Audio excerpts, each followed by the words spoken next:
Qala al-akhar, yang lain kemudian mulai bermohon kepada Allah. Allahumma, duhai Allah.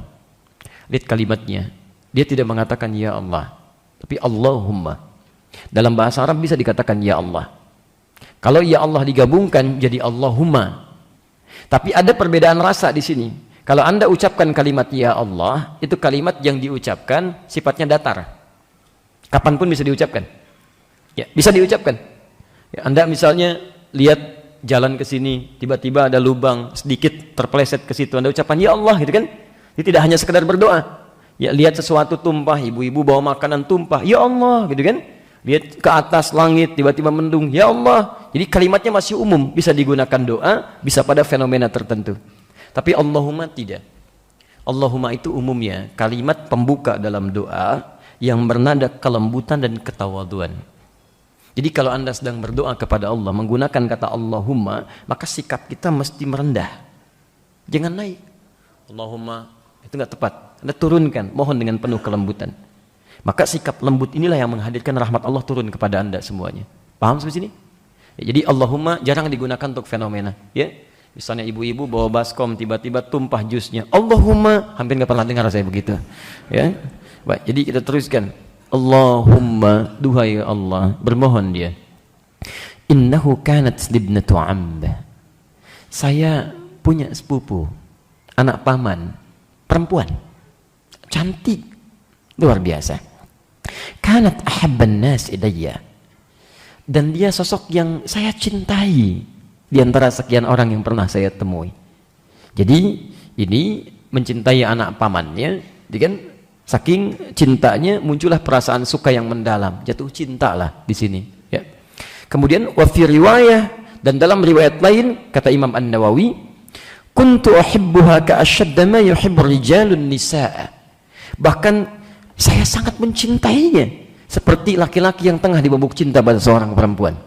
Memang sudah sampai pada tingkatan cinta luar biasa, sehingga nah ini yang jadi persoalan. Ini yang jadi persoalan.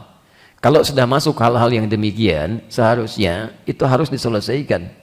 Imma Anda mengungkapkan kalau ada rasa lewat perwakilan disampaikan dan sebagainya, jangan banyak dipendam lama-lama. Setan bermain nanti di situ.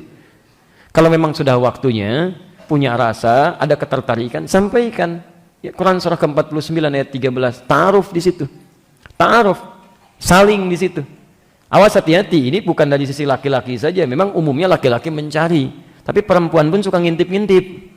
Ini ya, bukankah Sayyidah Khadijah memperhatikan Nabi SAW? Ya, bukan Nabi yang memperhatikan Sayyidah Khadijah, Nabi diperhatikan Sayyidah Khadijah. Jalan dengan pembantunya, asistennya Maisarah, diceritakan Rasulullah Muhammad itu begini sallallahu alaihi wasallam. Diperhatikan lagi oleh Sayyidah Khadijah setelah mantap dengan akhlaknya Muhammad sallallahu alaihi wasallam. Kata beliau, tolong sampaikan utusan kepada pamannya agar berkenan melamar saya. Jadi dari dua sisi itu ada, bisa berlangsung. Ada ketertarikan, ya lewat orang yang bisa lebih baik mengenal dirinya. Tanyakan bagaimana pribadinya dan sebagainya, sampaikan. Kalau diterima alhamdulillah, kalau belum ditolak masih ada peluang, kan? Berusaha lagi, tidak sama sekali sudah jangan nekat, kan? Banyak mungkin yang lain yang itu hanya mengantarkan pada Anda untuk kreatif lagi mencari cara yang lebih baik. Ya, jelas ya? Baik, ini tidak dia pendam, setan datang ke situ. Apa yang terjadi? Sudah, hati-hati ya, ini sudah rumus nih. Ada setan-setan yang masuk pada orang yang sedang dimabuk suka, dimabuk cinta, hati-hati itu. Termasuk setan yang pernah menggoda Imra'atul Aziz, istri pembesar di masa Nabi Yusuf. Silakan cek. Ya, hadir di rumahnya dalam suasana sering ditinggal oleh suaminya, gitu kan? Gantengnya luar biasa, dilukiskan di Quran surah ke-12 ayat 31 itu, posisi paling kanan, Masya Allah. Perempuan-perempuan kalau lihat Nabi Yusuf sedang motong-motong begini, teriris tangannya. Wa qatta'na aydiyahunna, sampai-sampai ketika lewat teriris tangannya. Wa qulna hasya lillahi ma hadza basyara in hadza illa malakun karim. Ini sih bukan manusia, ini malaikat yang sedang menyamar. Saking gantengnya. Lewat teriris itu. Jadi pria-pria yang ganteng sekarang jangan terlalu bahagia dulu. Ibu-ibu lewat di hadapan antum belum tentu kepleset. Nabi Yusuf tidak, Nabi dan ganteng luar biasa. Tapi persoalannya apa? Ada di rumah, dilihat oleh perempuan, punya perasaan, tapi tidak bisa mengontrol diri. Setan datang ke situ, berbuatlah sesuatu yang tidak diinginkan. Inilah terjadi, setan masuk ke sini. Maka apa yang terjadi dengan setan itu? Seperti apa dia menggoda, kita nanti lihat setelah menunaikan sholat isya berjamaah. Ada berapa menit ke isya? 3 menit ya untuk persiapan wudhu dan menyusun saf insyaallah. Baik teman-teman sekalian, kita coba cukupkan dulu, kita sambung setelah menunaikan sholat isya insyaallah. Kita lanjutkan. Orang kedua menengadah kepada Allah bermohon, Allahumma ya Allah, sungguh saya pernah mencintai seseorang, anak paman saya. Begitu besar cinta saya kepadanya sampai saya dilarung cinta luar biasa, layaknya anak muda yang tengah jatuh cinta pada seorang perempuan. Fa'aradtuha ala nafsiha, maka saya pun memaksakan dirinya untuk menjadi atau menerima cinta saya. Dia menyampaikan dalam keadaan mendesak si perempuan itu supaya mengikuti keinginannya. Ya. Famtana'at minni hatta alammat biha sanatun minas sinin. Maka penolakannya itu begitu membekas pada hati saya, terluka saya dengan itu, sampai saya merasakan penderitaan berlangsung dalam hitungan tahun. Membekas, Masya Allah, cinta yang tertolak, keinginan yang tak terpenuhi. Sudah disiapkan, pengen-pengen disampaikan, tiba-tiba ditolak gitu kan, dalam keadaan yang tidak biasa. Sampai satu ketika faja'atni, sampai datanglah dia kepada saya. Ini tidak dijelaskan di sini, tapi dalam riwayat lain disebutkan bahwa bapak si perempuan ini, ya bapak si perempuan, pamannya si yang tadi, itu terlibat satu pinjaman kepada laki-laki ini yang belum terlunasi, ya, dan mendapatkan satu kesempatan si laki-laki itu untuk menekan bapaknya, sehingga diutuslah anaknya untuk meminta keringanan. Itu dalam kisah yang lain, di sini tidak ditampilkan. Maka ketika datang si perempuan ini, fa'ataituha 20 wa 100 dinarin, saya berikan kepadanya 120 dinar keping emas. Jadi kalau dikaitkan dengan kisah yang semula, tidak hanya sekedar meringankan, awas hati-hati, utang bapaknya, tapi kalau mau mengikuti keinginan saya berikan 120 keping emas, dinar emas. Tidak mudah itu tawarannya. Ibu kalau dikasih emas 120 kilo mau enggak? Awas hati-hati, tapi tawarannya ini enggak mudah, kehormatan diri. Sedangkan manusia, khususnya perempuan, itu diisyaratkan oleh Al-Quran, seringkali, hati-hati, seringkali larut kehormatan dirinya atau bahkan keadaan dirinya itu dengan tawaran-tawaran yang menghadirkan perhiasan dalam kehidupannya. Quran surah ketiga Ali Imran ayat ke-14, posisi paling kanan sebelah bawah. Zuyyina lin-nasi hubbus syahawati minan nisa, dihiasi laki-laki itu atau bahkan perempuan untuk senang pada pasangannya. Di sini laki-laki diisyaratkan karena laki-laki cenderung mencari. Zuyyina lin-nasi hubbus syahawati minan nisa, dihiasi laki-laki itu senang terhadap perempuan. Wajar, normal. Artinya kalau laki-laki senang ke laki-laki, tidak normal dia. Awas hati-hati, fitrahnya demikian. Begitu sebaliknya. Jangankan manusia, binatang pun begitu. Silahkan antum cek, kambing jantan senangnya ke betina Pak. Demi Allah saya katakan, sampai hari ini cek sampai Idul Adha tuh, Anda nggak akan pernah temukan kambing homo. Laki-laki, berdasar penelitian, kambing 2017 senang kepada kambing jantan lagi. Masya Allah, belum saya temukan itu. Belum pernah ada sapi lesbi. Kalau ada, mungkin nggak bisa digunakan kurban itu. Ya, nggak bisa dipakai, nggak ada, dan tidak ada fitrahnya demikian. Kambing aja tahu pasangannya. Yang tidak punya akal mengerti pasangannya. Masa yang punya akal tidak mengerti siapa lawannya? Hati-hati ya. Ini sesuatu yang tajam ditontonkan kepada kita. Ada yang salah dengan pemikiran manusia di sini. Baik. Maka hubbus syahawati minan nisa wal banin, senang mendapat keturunan. Awas, setelah itu apa? Wal qanatiril muqantarah. Jika perhiasan-perhiasan yang dikumpulkan, ditanam, dihadirkan, minadz zahab, emas. Dan ini disandingkan kepada perempuan. Di perempuan cenderung lebih senang dengan emas sebagai perhiasan dalam dirinya. Awas, baik emas yang digunakan di jarinya, emas tono, emas toni, emas asep dan sebagainya. Tidak hanya itu, perhiasan yang melekat pada dirinya cenderung senang. Makanya jadi perhiasan bagi dirinya. Wajar Pak kalau perempuan minta emas. Nikah juga maharnya emas, karena itu yang menghiasi bagian dari dirinya, tampak bagian keindahannya yang mesti dijaga dalam kehidupannya. Tapi jangan lupa, di situ akan jadi bagian kelemahan bagi perempuan. Dan emas itu bukan diartikan dengan emas juga. Dalam dulu, konteks orang dulu, kalau disebutkan emas, itu artinya harta yang bernilai. Bisa uang banyak, bisa hadiah, bisa macam-macam. Tuh, jadi bukan cuma pada emasnya saja, maksudnya sesuatu yang bernilai, senang barang gitu. Senang sesuatu yang bisa digunakan, bisa tampil dalam keindahan. Ini poinnya.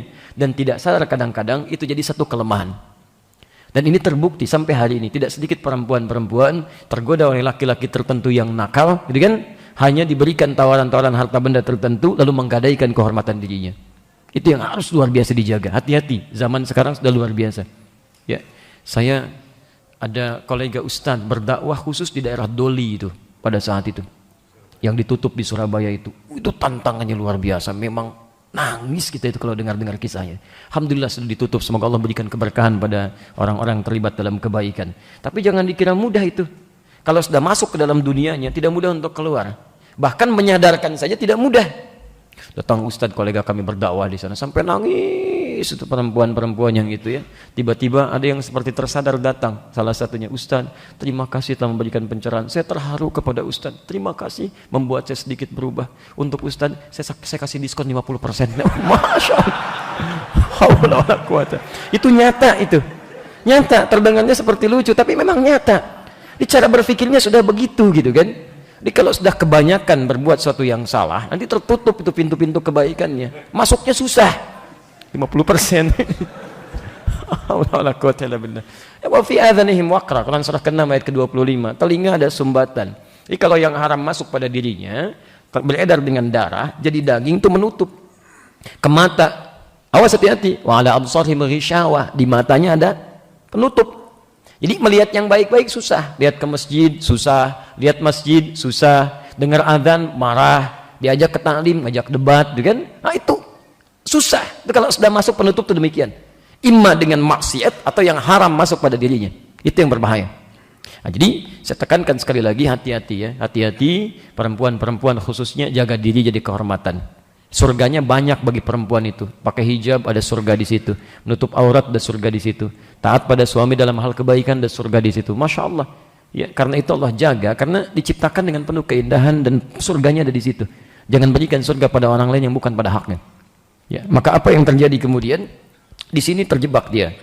Kemudian ala an tukhalliya baini wa baina nafsiha fa fa'alat.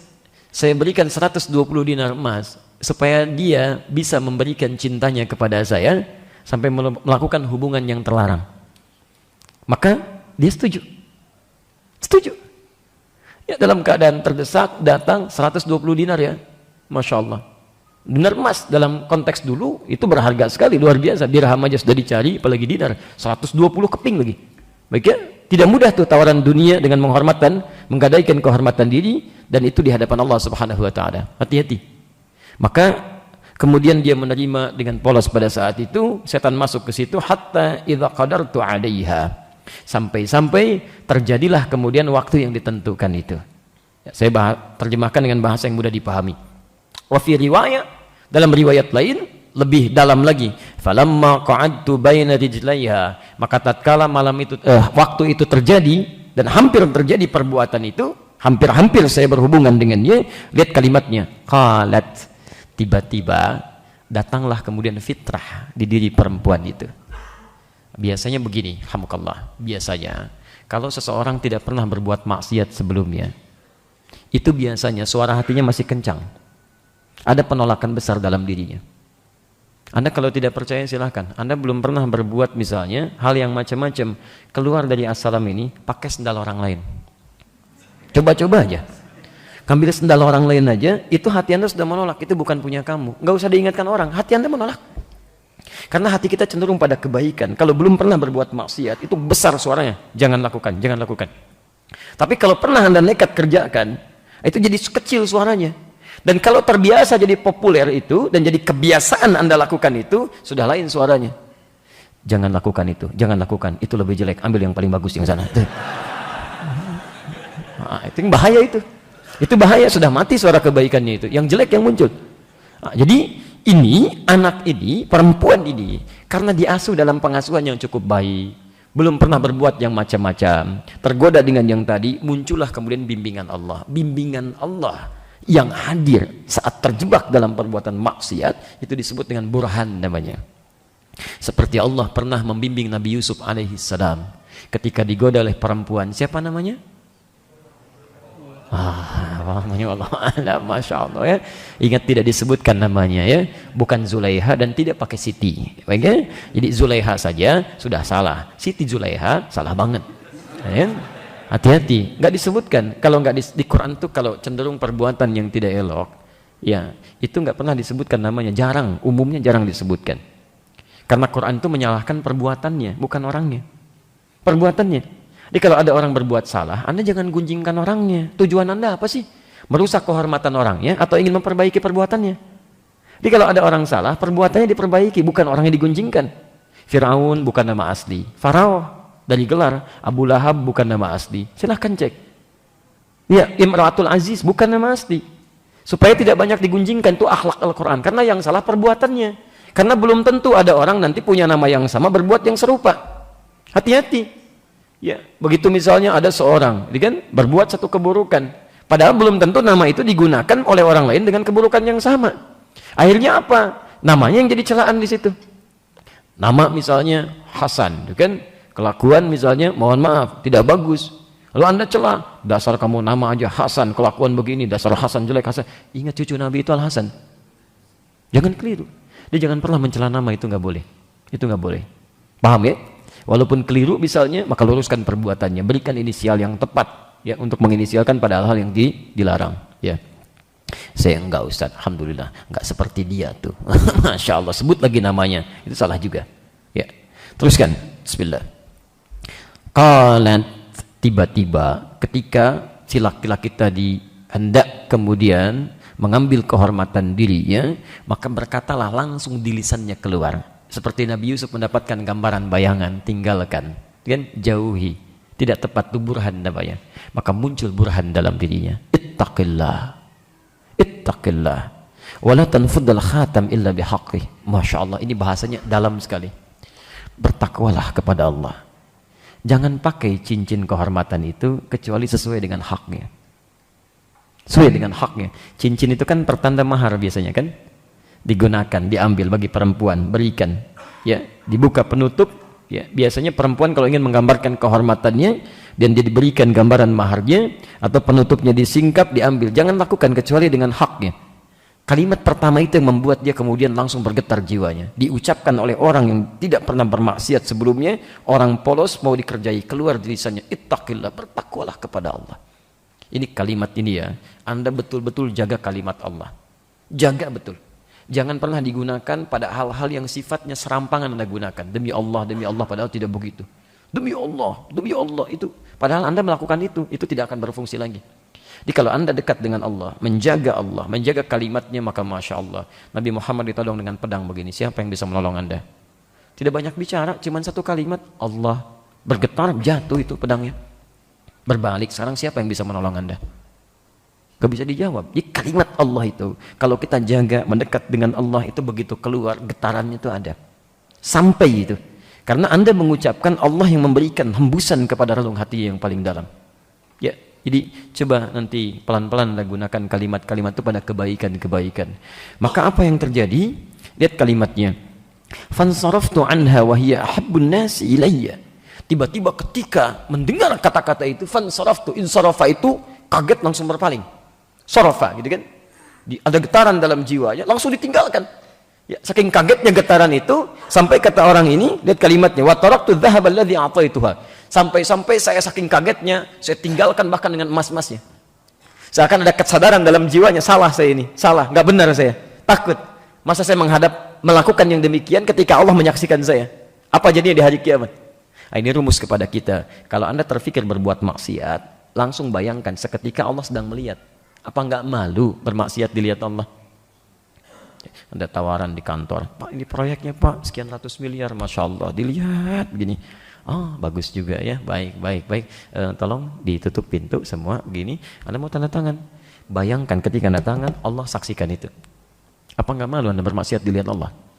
Bayangkan saat Anda lihat handphone sendirian begini, Allah melihat Anda, mengamati Anda, menyaksikan Anda.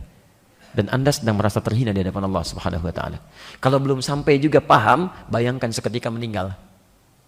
Saat Anda tanda tangan, Anda meninggal. Saat sedang lihat gosip, Anda meninggal. Saat sedang mencela, Anda meninggal. Kalau sudah nyaman dengan suasana itu, biasanya lebih mudah memalingkan kita dari maksiat.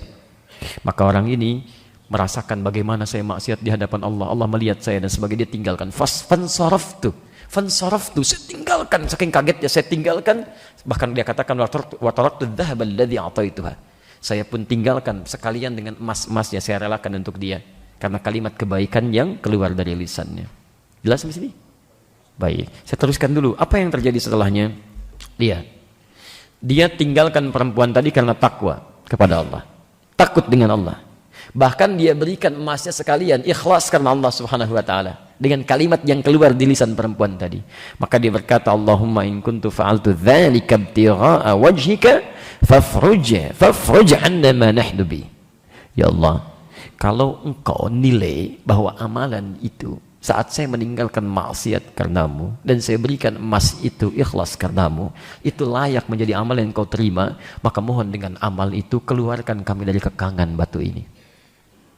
Ya, itu poinnya. Maka fanfarajatis sakhratu ghaira annahum la yastati'una al-khuruja minha. Batu bergeser lagi, keluar terbuka sedikit. Tapi masih belum buka keluar. Jadi yang pertama tadi berdoa dengan amalnya, batu geser. Enggak didorong tuh. Ya. Yang kedua, menyampaikan amal, batu geser. Tapi belum bisa keluar.